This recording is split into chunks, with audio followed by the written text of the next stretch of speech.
categorized national interest into 6 classes.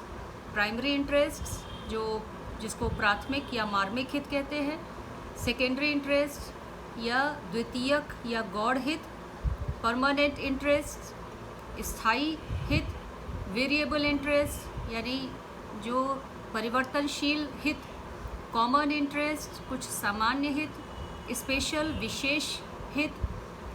और इस तरीके से उसने रॉबिन्सन ने 6 कैटेगरीज बताई थी नेशनल इंटरेस्ट की। Yesterday we had talked about it in our earlier class. इसके अलावा भी रॉबिन्सन ने 3 तरीके के इंटरेस्ट के बारे में बताया है, and which are identical interest, complementary interest and conflicting interest. Now what are identical interest? Identical यानी एक जैसे समान हितों का होना, जो 2 राष्ट्रों के हो सकता है कि कुछ ऐसे हित हो जो एक जैसे हो, आइडेंटिकल हो, कॉम्प्लीमेंट्री हो। कॉम्प्लीमेंट्री यानी दोनों एक दूसरे के को सहयोग देते हो, एक दूसरे के पूरक हो। जैसे अगर हम शांति, विश्व शांति को देखें, वर्ल्ड पीस को देखें, तो it can be termed as common interest for all nations. पर कभी कभी क्या होता है कि कुछ इंटरेस्ट ऐसे होते हैं, आइडेंटिकल इंटरेस्ट, जिनकी वजह से कॉन्फ्लिक्ट भी पैदा होता है। जो साझे हित होते हैं वो कॉन्फ्लिक्ट भी उत्पन्न कर सकते हैं, and this is why we talk about conflicting interest. और ये हम लोगों ने देखा था कि इंटरनेशनल पॉलिटिक्स में there is always a conflict because there is a struggle for power, struggle for influence, and there is a conflict among states regarding their interests. Bharat और नेपाल के बीच में, भारत और चीन के बीच में, भारत और पाकिस्तान के बीच में there may be certain interest which can lead to clash and conflict. और ये भी हम लोगों ने देखा था कि यही हम अंतर्राष्ट्रीय राजनीति में पढ़ते हैं। अब जब हम इंटरेस्ट की बात करते हैं और प्राथमिक हित की बात करते हैं, जिसको अन्य भाषा में मार्मिक हित भी कहा गया है। मार्मिक हित यानी ऐसे हित जिनकी रक्षा करने के लिए राज्य युद्ध करने को भी तैयार हो जाते हैं। Under these interests, we can see national security, sovereignty, protection of integrity, etc. मार्मिक हित जिन पर अगर आघात होगा तो राज्य का नुकसान होगा, उसका वो नष्ट हो सकता है, और इसलिए राज्य इस पर किसी भी वार को, अटैक को सहने के लिए तैयार नहीं होते हैं, और वे इसकी सुरक्षा के लिए निरंतर प्रयासरत रहते हैं, जैसा कि मॉर्गेंथो ने भी कहा था। And for the protection of its territory, states can enter into treaties. राज्य अपनी जो टेरिटरी है, अपना जो क्षेत्र है, उसकी रक्षा करने के लिए, अपने भूभाग की रक्षा करने के लिए वे दूसरे देशों के साथ संधियां भी कर सकते हैं, अलाइज बना सकते हैं, अपने फ्रेंड्स को बना सकते हैं, जिससे वे अपनी टेरिटरी की रक्षा कर सकें। On the other hand, secondary interest are immediate interest, while primary interests are long-term goals. On the other hand, secondary interests are immediate interest. ये तुरंत जो उद्देश्य है राज्य के उससे संबंधित होते हैं, जो सेकेंडरी या द्वितीयक या गौड़ हित जिनको कहा जाता है. And what is the difference between primary and secondary interest? That for the protection of primary interest, states can resort to war. But when it comes to secondary interest, states do not resort to war. वो युद्ध करने के लिए तैयार नहीं होते हैं. They are not ready to go for war. These may include expansion of ideology, trade interest, material welfare of people, cultural expansion, etc. अब जब हम इंटरेस्ट की बात करते हैं तो एक और बात आ जाती है कि हर देश का इंटरेस्ट अलग अलग होता है। जैसे हम लोगों ने देखा था कि for a developed state its primary interest may be expansion of its dominance, expansion of its trade, economic development. So these may be primary interests for a developed states like United States of America and Japan. Whereas for a developing state, its primary interest would always be its security. पहले वो अपनी सुरक्षा की बात देखेगा और उसके बाद वो इकोनॉमिक डेवलपमेंट की बात को सोचेगा। So there is a difference between the primary interest of two different types of states if we put them on the scale of development. The more a country is developed, the more it will be assured about its security, and it will resort to expansion of its dominance on other countries. 1945 के बाद हम लोग इस स्थिति को देखते हैं जब अमेरिका के द्वारा अपने प्रभुत्व को बढ़ाने के लिए कई नीतियों को अपनाया गया। कई उसने सहायता के लिए योजनाएं भी आरंभ की, जैसे लैंड लीज एक्ट बनाया, जैसे मार्शल योजना को बनाया, या उसने मिडिल ईस्ट के लिए आइजनहावर डॉक्ट्रिन का निर्माण किया, जिसको डोमिनो इफेक्ट को रोकने के लिए, जिसमें ये किया गया कि सोवियत संघ या साम्यवाद के प्रसार को रोकने के लिए इन नीतियों को अपनाया गया, जिसके तहत विभिन्न यूरोपीय देशों को आर्थिक सहायता देने की नीति अपनाई गई। तो 1945 से 90 के बीच में जहां security was one of the interest for America, economic dominance, expansion of its influence, this was another major primary interest of America. Earlier we had studied that Morgenthau does not give any clear definition of national interest. He has only mentioned that national interest have two aspects. First, it is permanent, and second, it is temporary, and that it is always changing. And we see that because after the attack on World Trade Center, American primary interest changed, and it was again its security. So national interest changes according to the capability, according to the circumstances and situation, and it is never permanent. According to Remo Aaron, national interest cannot be defined because it is concerned with the groups of people. It is not concerned about an individual. It is talking about a state, about a nation, about people, and so it keeps changing. It is the basis of a country's foreign policy, and it gets changed when there is a change in leadership, when there is a change in the power metrics of a state.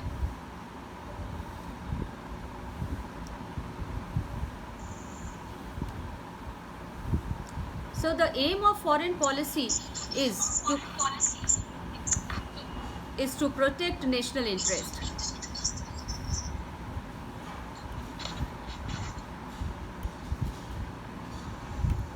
And we had seen that states protect their national interest through various means, and these interests, as we saw, that they may be of different types. They may be security interests, they may be economic interests, there may be ideological interests. Different nations have different concerns. So far we studied this, and a main concern for nations is the survival of that country. All nations want to preserve their territory, and nations with natural borders such as oceans and mountains will have less of a problem with security. आप America का उदाहरण इस सिलसिले में लें कि America के लिए कहा जाता है कि उसके पूरब और पश्चिम में उसके पड़ोसी मछलियां हैं, क्योंकि उसके दोनों तरफ ओशंस हैं, पैसिफिक ओशन और अटलांटिक ओशन, और इसलिए उसको अपनी पूर्वी और पश्चिमी सीमाओं पर बहुत ज़्यादा सुरक्षा का प्रबंध नहीं करना पड़ता है। और उत्तर और दक्षिण में भी कमज़ोर राष्ट्र उसके पड़ोसी है, और इस तरीके से अगर देखा जाए तो अमेरिका काफ़ी कुछ सुरक्षा की दृष्टि से अपने आप को एक ऐसी पोजीशन में पाता है जहां उसको सुरक्षा पर अधिक व्यय करने की आवश्यकता नहीं है। Also, nations with friendly neighbors will have less security interest. Countries such as those in the Middle East have a high interest in security. So, a security interest is a major concern for a country. Along with security concerns, peace at home is also a primary concern for a state. अगर देश के अंदर शांति व्यवस्था नहीं होगी तब भी राज्य की सुरक्षा को खतरा हो सकता है। यानी राज्य की सुरक्षा को दो प्रकार के खतरे होते हैं, एक बाह्य और एक आंतरिक, और दोनों ही स्तरों पर यह आवश्यक है कि अगर राज्य अपनी मजबूत फॉरेन पॉलिसी बनाना चाहता है तो उसे इन दोनों ही स्तरों पर अपनी सुरक्षा के जो कंसर्न्स हैं उनको एड्रेस करना ज़रूरी है।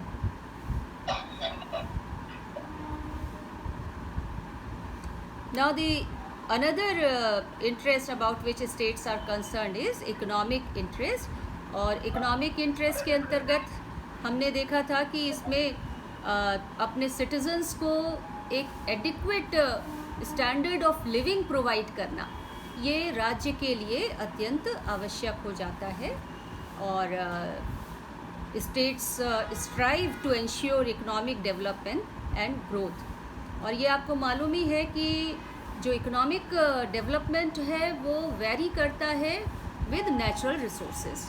जितनी नेचुरल रिसोर्सेज होंगी और उनके इस्तेमाल के लिए टेक्नोलॉजी किस प्रकार की है ये तय करती है उस देश का इकोनॉमिक डेवलपमेंट, इकोनॉमिक ग्रोथ। सो सिक्योरिटी इंटरेस्ट के साथ इकोनॉमिक इंटरेस्ट, जिसकी हम लोगों ने पहले बात करी कि कुछ राज्यों के लिए सिक्योरिटी इंटरेस्ट प्राइमरी है तो कुछ के लिए जो डेवलप्ड स्टेट्स हैं उनके लिए इकोनॉमिक इंटरेस्ट इज प्राइमरी। तो इस तरीके से अलग अलग देश के लिए अलग अलग प्रकार के हित उसके जो मूल हित या जो प्राथमिक हित है उसके रूप में देखे जा सकते हैं। Then ideological interest are their, beliefs, values, culture, religion and history, इनको बढ़ाना, expansion of all these, supporting of a way of life at home and promoting it abroad may also be one of the major interest of a country। जैसे communism को अगर आप रखें तो communism का जितनी भी जो भी कम्युनिस्ट कंट्रीज़ थी उनके लिए ये एक मेजर इंटरेस्ट था कि that they should promote communism in other countries also. In fact 1945 के बाद जहाँ सोवियत संघ की विदेश नीति इसी बात में निहित थी कि साम्यवाद का प्रचार और प्रसार किया जाए, तो दूसरी ओर अमेरिका की विदेश नीति का जो मुख्य प्राथमिक हित था वो इसमें था कि कैसे साम्यवाद के प्रसार को रोका जाए। और साम्यवाद के प्रसार के लिए सोवियत संघ ने कई डेमोक्रेटिक कंट्रीज़ में जहाँ पे पूंजीवाद था वहाँ पर उसने अपने सीक्रेट ऑर्गेनाइजेशंस बनाए जिनके माध्यम से इन देशों में जो डेमोक्रेटिक गवर्नमेंट थी उनको टॉपल करने के लिए योजनाएं बनाई गई। जैसे कम्युनिस्ट इंटरनेशनल का निर्माण किया गया, कॉमिनटर्न का निर्माण किया गया जो विभिन्न देशों में काम कर रहा था। इसी तरीके से कम्युनिस्ट इंफॉर्मेशन सिस्टम का निर्माण किया गया, और पश्चिमी देशों ने इसका बड़ा विरोध किया क्योंकि उनको ये महसूस हो रहा था कि सोवियत संघ अपने विचारधारा के प्रचार और प्रसार के लिए इन देशों में स्थापित लोकतांत्रिक सरकारों को गिराने की योजना बना रहा है। तो we can see that expansion of ideology is also one of the major interest of many countries, mostly किन देशों का, जो विकसित देश है उनके लिए। Then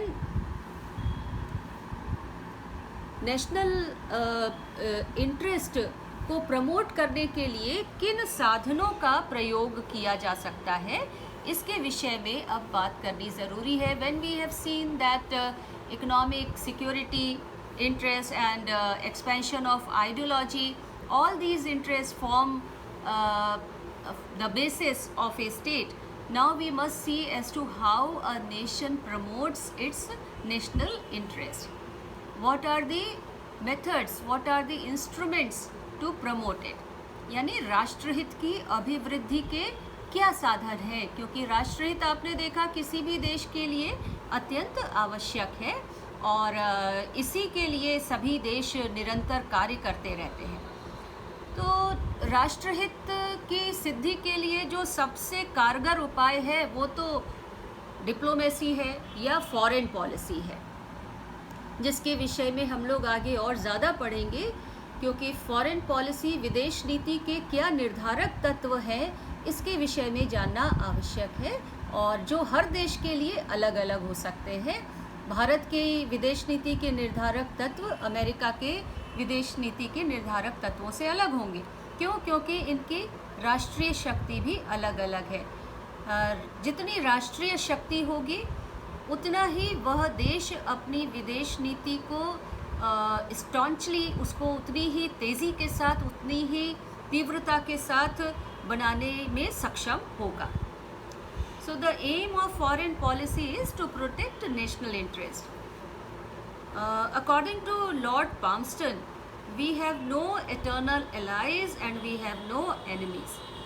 This is so much true of international politics. In international politics, we see that two nations which may had been enemies, in future they may become allies. Example is of an alliance between Russia and China, जहाँ 1971 तक लगभग ये period हम ले सकते हैं, Soviet संघ और चीन के बीच में मित्रता रही, क्योंकि दोनों में एक ही विचारधारा थी, कम्युनिज्म जो आइडियोलॉजी थी एक ही थी। लेकिन उसके बाद दोनों के बीच में कॉन्फ्लिक्ट उत्पन्न हुआ, क्योंकि दोनों ही कम्युनिस्ट ग्रुप के ब्लॉक के नेता बनना चाहते थे। तो to gain leadership of communist bloc, we can see some conflict arising between the interest of China and USSR. और 1990 तक चीन रूस के नहीं बल्कि अमेरिका के करीब रहा, ट्रेड रीजन से, जबकि दोनों की विचारधाराएं अलग अलग तरीके की थी। पर 1990 के बाद हम फिर क्या देखते हैं कि चीन और रूस के बीच में फिर एक अलायंस उत्पन्न हो गया और आज की जो स्थिति है उसमें हम देखते हैं कि मॉस्को और बीजिंग के बीच में एक क्लोज अलायंस है। So in foreign policy we say that there are no eternal allies and there are no eternal enemies. Our interests are eternal. क्या eternal है? हमारे interest, हमारे हित. Our interests are eternal and those interests it is our duty to follow. तो ये Lord पाल्मस्टन ने national interest के लिए एक बड़ी ही उपयुक्त बात कही, जिसको समझना आवश्यक है कि राष्ट्रहित निरंतर बने रहते हैं और उनकी रक्षा करना किसी भी राज्य के लिए आवश्यक है। नॉर्मन हिल भी यही बात कहते हैं। वो कहते हैं कि the starting point in foreign policy making is the national interest. तो फॉरेन पॉलिसी का आधार ही राष्ट्रहित होता है। And it is said that as long as the world is politically organised into nations, national interest is indeed the last word in world politics. आपने realism पढ़ा और उसमें देखा कि कोई भी देश अपने राष्ट्रहित के विषय में पहले सोचता है और उसके बाद अन्य, और इसीलिए हम लोगों ने देखा कि राष्ट्रों के बीच में निरंतर कॉन्फ्लिक्ट होता रहता है। राष्ट्र अंतर्राष्ट्रीय शांति की बात बाद में सोचेंगे, पहले अपने हित की बात सोचते हैं। अगर उनको कोई नुकसान हो रहा होगा तो वे अंतर्राष्ट्रीय शांति को नहीं स्वीकार करेंगे, उनके लिए तब शायद युद्ध भी ज़रूरी हो जाए। So we can see that national interest is the basis of foreign policy, and foreign policy is the best instrument. In fact, foreign policy is formulated for the purpose of promoting national interest. आज ही के समय में नहीं, आप प्राचीन काल में भी देख सकते हैं। अगर आप रामायण के युग में देखें, रामायण में देखें, तो आप पाते हैं कि सुग्रीव की जो सत्ता थी, या कह सकते हैं जो उनका राज्य था, उसका प्रयोग राम के द्वारा अपने इंटरेस्ट के लिए, या राम के द्वारा उनका अंगद का और साथ ही साथ हनुमान का प्रयोग किया गया अपने मैसेजेस को लंका तक पहुंचाने के लिए। हनुमान और अंगद ने दूत के रूप में कार्य किया और उनको कुछ इम्यूनिटीज़ भी हासिल थी। ऐसा भी जब हम रामचरितमानस को पढ़ते हैं तो उससे पता चलता है। महाभारत युग में आप देख लीजिए कि कृष्ण ने दूत के रूप में कई बार कार्य किया और युद्ध को रोकने के लिए जो कॉन्फ्लिक्ट रिजोल्यूशन आज की भाषा में है, उसके लिए उन्होंने मीडिएशन का काम भी किया। ये अलग बात है कि युद्ध रोका नहीं जा सका क्योंकि डिप्लोमेसी के जो नियम थे वो पूरे नहीं हो रहे थे, यानी जो दोनों पक्ष थे उनमें से एक पक्ष समझौता करने के लिए तैयार नहीं था। समझौता करने के लिए अगर तैयार नहीं होंगे पक्ष तो डिप्लोमेसी काम नहीं करती है। So we can see that foreign policy, the concept of foreign policy, the formulation of foreign policy has been a very old concept. और हम ये भी देखते हैं कि विदेश नीति का निर्माण राष्ट्रहित की पूर्ति के लिए या इसी प्रकार के अन्य राजनीतिक हितों की पूर्ति के लिए किया जाता रहा है। विदेश नीति के अलावा और भी कुछ तरीके हैं जिनसे नेशनल इंटरेस्ट को प्रमोट किया जाता है। And now let us discuss the other instruments for the promotion of national interest. We saw that national interest can cause conflict. राष्ट्रहित, अगर दो देशों के बीच में ऐसे हित होंगे जो टकराते होंगे तो उसकी वजह से कॉन्फ्लिक्ट पैदा होता है। And as such it is imperative for the states to frame their external relations in such a manner as to serve their national interest to the utmost.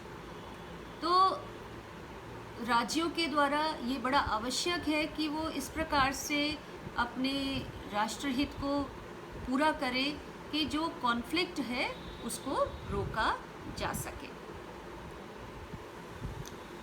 आज से 2000 साल पहले कौटिल्य ने भी यह बात कही थी और उसने कहा था कि राज्यों के लिए अपने हितों की रक्षा सर्वोपरि होनी चाहिए, और उसने कुछ उपाय भी बताए थे जिसको हम अपने प्राचीन ग्रंथों में उपयोग होता हुआ देखते हैं। और आज भी हम ये बात कहते हैं कि साम, दाम, दंड, भेद, ये 4 ऐसे उपाय हैं जिनके द्वारा राज्य अपने हितों को प्राप्त कर सकते हैं। साम यानी परसुएशन, दाम यानी कुछ गिफ्ट देकर, कुछ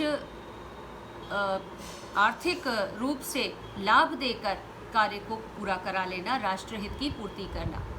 फिर भेद, division, divide and rule, and उसके बाद दंड। दंड सबसे आखिर में रखा गया क्योंकि war is the last resort in international politics. Although हम पाते हैं कि ऐसे बहुत सारे विचारक रहे हैं, जैसे थ्यूसिडाइडस ने कहा कि व्हाट इज़ डिप्लोमेसी, उन्होंने कहा war is extension of diplomacy. लेकिन आज के समय में वॉर डिप्लोमेसी के एक्सटेंशन के रूप में नहीं देखी जाती है। वॉर को या युद्ध को आज बहुत ज़्यादा मान्यता नहीं प्राप्त है, उसको न किया जाए, ये हमारा अनुभव बताता है 2 विश्व युद्धों के बाद।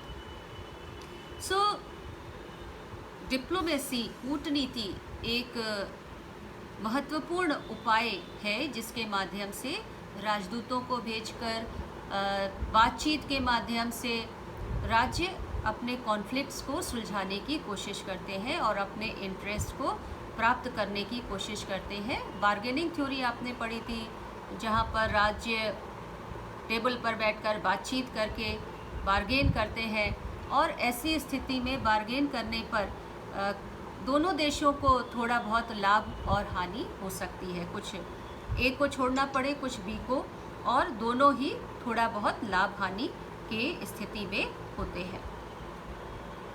According to Palmer and Perkins, there are certain ways through which national interests can be promoted. So one of these is diplomacy, another was foreign policy. Now other instruments are propaganda, political warfare. Also we have some economic instruments of national policy, imperialism, colonialism. As we had seen when we were talking about ideology, that ideology can also be used to promote national interest. And war is the last resort. War as an instrument of national policy, foreign policy is not very popular, very practical, and usually states adopt diplomacy to achieve their national interest. Now in today's world we see that instead of going to war, states may adopt measures like imposing economic sanctions on other countries, so that they are forced to follow the will of the other state. जैसे Iran के ऊपर या north Korea के ऊपर economic sanctions का प्रयोग किया गया, या भारत के साथ जब 1974 में भारत ने न्यूक्लियर टेस्ट किया था, उस समय भी अमेरिका के द्वारा भारत पर आर्थिक प्रतिबंधों को लगाया गया था।